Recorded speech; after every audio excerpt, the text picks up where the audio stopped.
एक दीप जलाओ बच्चों, पढ़ाई लिखाई की जरूरत नहीं है, खुद पास हो जाओगे। अगर बीमार पड़ते हो फिर एक दीप जला लो, अपने आप इलाज हो जाएगा, दवाई और डॉक्टर की जरूरत नहीं है। पुल बनाना है, दीप जलाओ, साइंस अपने आप विकसित हो जाएगी।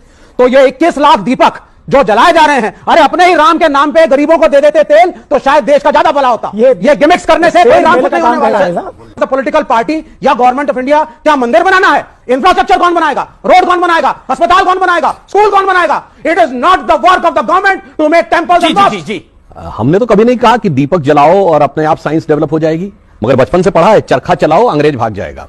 एक गाल पे चाटा मारे, दूसरा गाल आगे कर दो, अंग्रेज भाग जाएगा। भाग गया था क्या? ऐसे ही भागा था, ऐसे ही भागा था।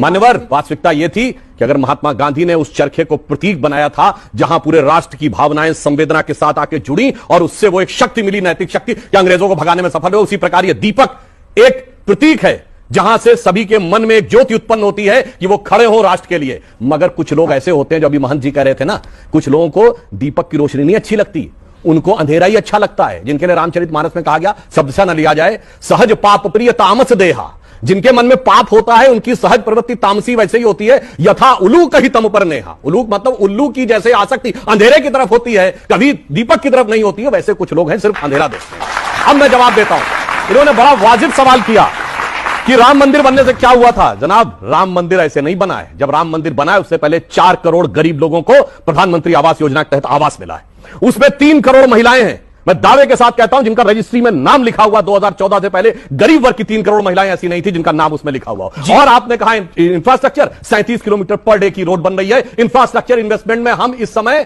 नंबर 1 के देश हैं, अमेरिका के से ज्यादा इन पर। अब आइए, 5वीं बड़ी अर्थव्यवस्थाएं सुन लीजिए, 4थे बड़े स्टॉक एक्सचेंज बने, 3रे बड़े ऑटोमोबाइल मैन्युफैक्चरर बने, अरे चांद के छूते कोने को छूने वाले देश बने हैं। उसके बाद जाके यह राम मंदिर बोलते जाएंगे आप लोग, और आप बोल रहे थे, मैंने बोला आप भी बोल रहे थे, जाके बच्चों से कहता हूं चेक करिए, चाइना इकोनॉमिक रिसेशन में है।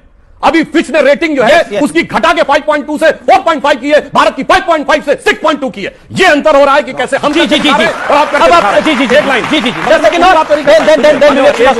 लाइन, आज की दिवाली क्यों अलग है? ये दिवाली आखिरी दिवाली, क्योंकि 2024 क्योंकि आखिरी दिवाली क्यों है?